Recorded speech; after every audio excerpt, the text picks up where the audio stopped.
we'll take few more problems from the same H.C. Verma book. So let us go for the next problem.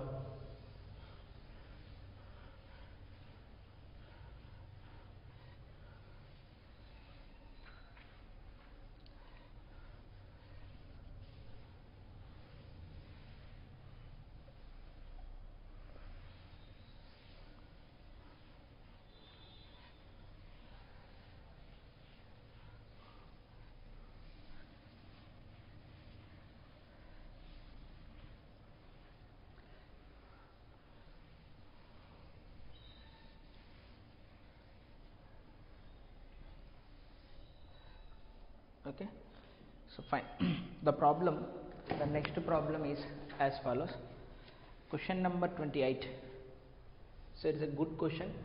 It helps for us in the next chapter also. Next chapter మనం start చేసేటప్పుడు ఈ question చాలా ఉపయోగపడుతుంది.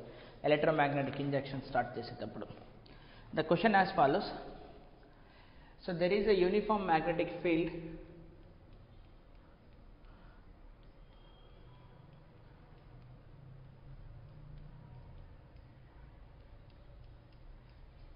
that is a uniform magnetic field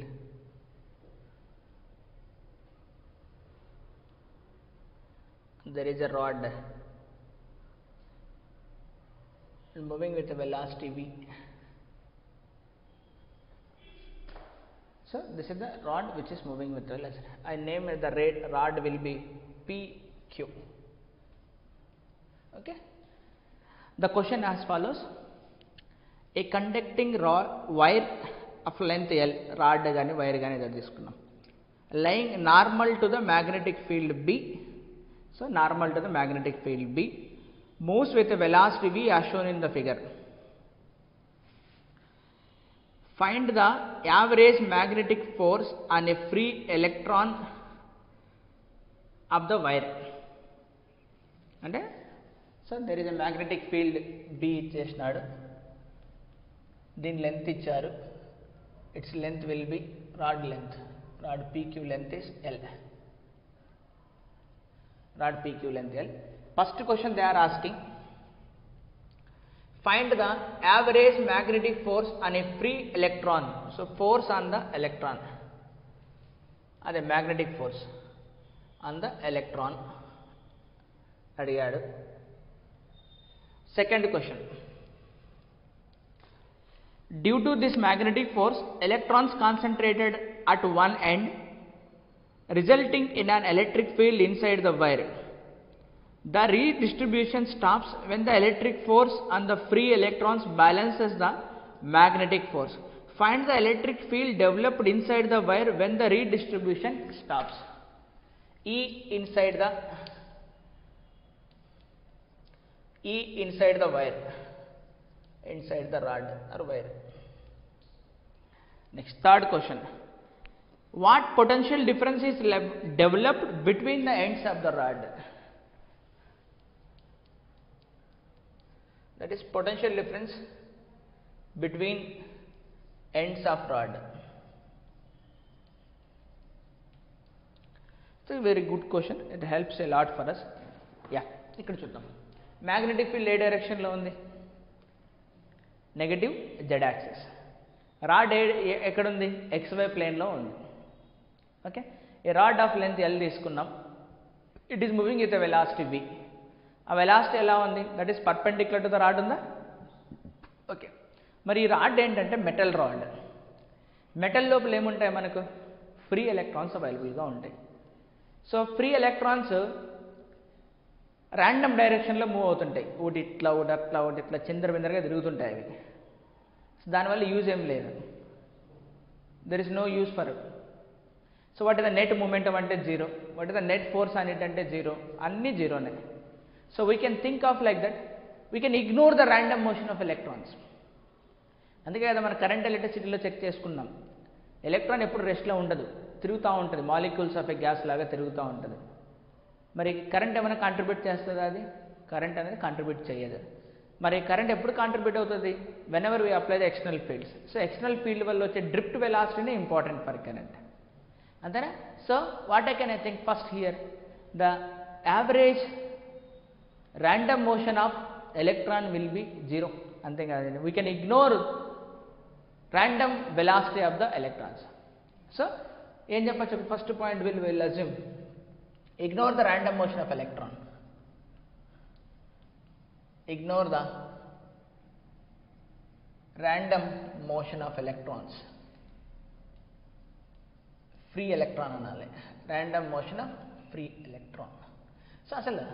So then if this is the case, we can assume they are at rest, we can assume they are at rest.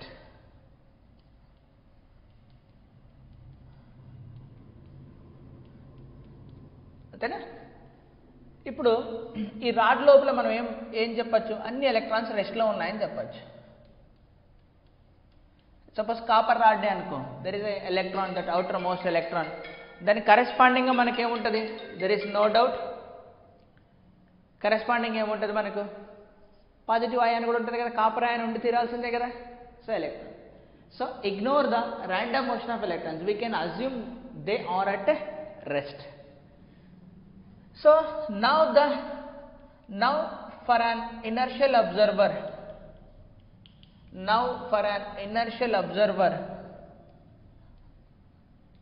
velocity of rod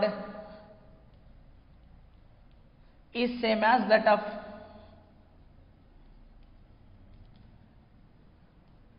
velocity of electron is same as that of rod. అంతేనా? Suppose మీరు బస్సులో ఉన్నారంతా, you are at rest. So what is the velocity of you అంటే that is same as that of the bus. అంతేనా? So then ఇప్పుడు electron ఎక్కడ move అవుతుంది, magnetic ఫీల్డ్లో మూవ్ అవుతుందా? సో ఎలక్ట్రాన్ మ్యాగ్నెటిక్ ఫీల్డ్లో మూవ్ అవుతుంటే it will experience force. Now the electron is moving in magnetic field, is moving in magnetic field. So the magnetic force, ఏమొస్తుంది magnetic force? So minus E V cross B. So magnetic force will be is equal to minus E, velocity will be along X axis, V X cap cross magnetic field is minus Z cap, minus plus. So then what is here for me finally? Magnetic force will be is equal to EVB x cross z. What is x cross z? Opposite direction రావాల్సిందేనా అంటే -y. So that means force on the man minus EVB into y cap. Call it as an equation 1. అంటే y cap అంటే electrons అన్ని ఎక్కడ accumulate అవుతాయి, పైన కిందన? Minus y cap, electrons అన్ని కింద అక్యుములేట్ అవుతాయి, అంతేనా? ఓకే. సో ఇక్కడ రాడ్ లోపల మనం కొద్దిగా పెద్దగా రాసుకుందాం జస్ట్ అర్థం చేసుకోవడానికి. ఎలక్ట్రాన్స్ అన్ని ఇక్కడ అక్యుములేట్ అవుతున్నాయి, బయటికి పోలే కదా అవి, అంటే ఇక్కడ మనకు నెగిటివ్ ఛార్జ్ వచ్చేసింది. బట్ యాజ్ ఏ హోల్ ఇదేం ఎలా we can imagine as a whole it is a neutral కదా అది. అంటే నెగిటివ్ ఛార్జ్ అంతా ఒకవైపు ఉందంటే పాజిటివ్ ఛార్జ్ అంతా ఇంకో వైపు ఉన్నట్టు just we can imagine. Treat చేయొచ్చా? నథింగ్ రాంగ్ ఇన్ ఇట్, అంతేనా? సో ఇలా ఛార్జెస్ అక్యుములేట్ అయ్యే కొద్దీ ఏమవుతుంది, కెపాసిటర్ లాగా అయిపోతుందా ఇది? మన కెపాసిటర్ ప్లేట్స్ లాగా ఊహించుకోవచ్చా? Then there is an electric field వచ్చేసింది కదా, electric field, there is an electric field. So electric field will be from positive charge to negative charge, దాన్నే వాడు internal electric field. So this internal electric fields will be established here. Internal electric field will be established. So internal fields, internal electric fields. ఇప్పుడు నువ్వు magnetic force ఏం చేస్తుంది, ఎలక్ట్రాన్ని పైకి తీసుకెళ్ళడానికి try చేస్తుంది. అదే ఎలక్ట్రిక్ ఫోర్స్ ఏం చేస్తుంది, Q ఇంటూ E కిందికి తీసుకెళ్ళడానికి ట్రై చేస్తుందా? So now this is the electron. So force on him will be is equal to Q into E, that is minus E into E, అంతేనా? But magnetic force ఏం చేస్తుంది, పైకి తీసుకెళ్ళడానికి try చేస్తుంది. This is the magnetic force FB, ఆడ already రాశాను. ఒకనొక స్టేజ్కి ఏమవుతుంది, రెండు ఈక్వల్ అయిపోతాయా? పైకి వెళ్ళడానికి మ్యాగ్నెటిక్ ఫోర్స్ ఎంత ఫోర్స్ లాగుతుందో ఎలక్ట్రిక్ ఫీల్డ్ ఏం చేస్తుంది, ఆపోజిట్ డైరెక్షన్లో అంతే లాగుతుంది. So when the redistribution stops, ఇంకా ఫర్దర్గా మూవ్ అవ్వదు electron, the distribution stops. So stop అయిందంటే magnetic force, that is net force is zero అని, electric force, that net force is zero. Electric force is same as that of magnet. So magnetic force is EVB, electric force is EE. EE cancel. So electric force em vastundi manaku V multiplied by B. So electric force will be is equal to E multiplied by, antena kada. So nu inka proper ga dini rayali ante you can write like this, E is equal to V cross B, velocity cross product with the magnetic field. Then ikkada em undi manaku V cross B is equal to deniki equate chestunnam, E కి equate చేస్తున్నాం. అప్పుడు E ఏం కావాలి, V cross B కావాలి. So electric field కి magnetic field కి velocity of the particle కి మధ్య రిలేషన్ ఏంటంటే E equal to V cross B అని మనం బ్లైండ్ గా రాయొచ్చు. అర్థమైందా? ఓకే, నౌ వచ్చేసింది electric field inside the rod వచ్చేసింది. ఇప్పుడు ఎలక్ట్రిక్ ఫీల్డ్ వచ్చింది అంటే నువ్వు కెపాసిటర్ లాగా తయారైపోయింది. ఇది ఒక ఎండ్ పాజిటివ్ అయిపోయింది, ఒక ఎండ్ నెగిటివ్ అయింది. So electric field lines will go from high potential region to లో potential region. So what is the plate distance here? We know this distance is L, అంతే కదా, అదే కదా, L కదా, L. So what is the potential difference, electric field relation E equal to V by D రాసేయచ్చా? దాని potential difference is equal to ఏమొస్తుంది, E dot L, dot product with length uniform కావాలి. అంటే dV is equal to minus E dot dr కదా, E equal to minus dV by dr. That potential difference will be is equal to E dot dr, అంతేనా? So potential difference కదా మనం కనుక్కుంది, delta V between the, okay, this is the second part. So first force on the element we got it. Then second part of the problem, so this is the first part of the problem, this is the second part of the problem. So electric field will be established.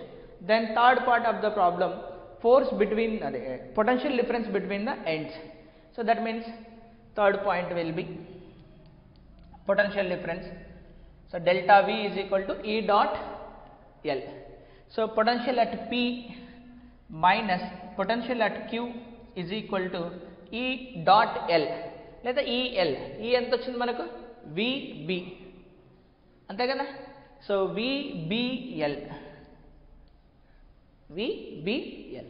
So okay, ఆర్ఎల్స్ దీన్ని కరెక్ట్గా రాయాలంటే ఎట్లా రాయొచ్చు, so VP minus VQ is equal to, so L dot length vector dot product with V cross B.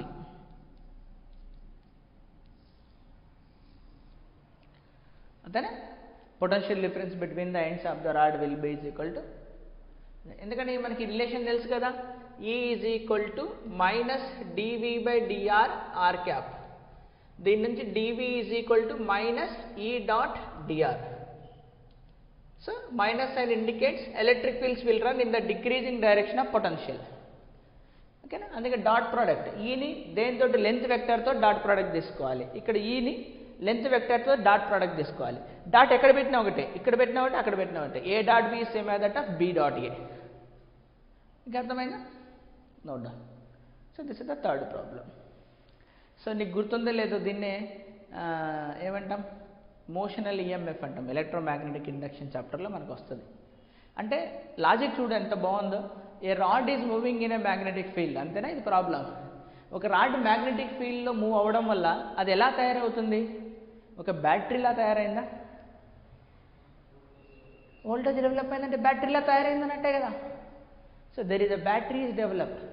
ఇప్పుడు ఒక end ఏమో high potential దగ్గర ఉంది, ఇంకో ఎండ్ ఏమో లో పొటెన్షియల్ దగ్గర ఉంది. నువ్వు ఒక సర్క్యూట్ కనెక్ట్ చేయొచ్చు, ఇప్పుడు కరెంట్ పాస్ అవుతుంది, అంతేనా? నథింగ్ సర్ప్రైజ్ హియర్, ఓకేనా. సో క్వశ్చన్ ఇలా, a rod moving in a magnetic field will be equivalent to a battery. So battery అనేది ఏంటి, which maintains the potential difference. Obviously here also we're maintaining the potential difference. V the velocity of rod, B the magnetic field applied, L is the length of the rod. అర్థమైందా? So important problem. So as per the subject wise as well as problem note చేసుకో, compulsory note చేసుకో.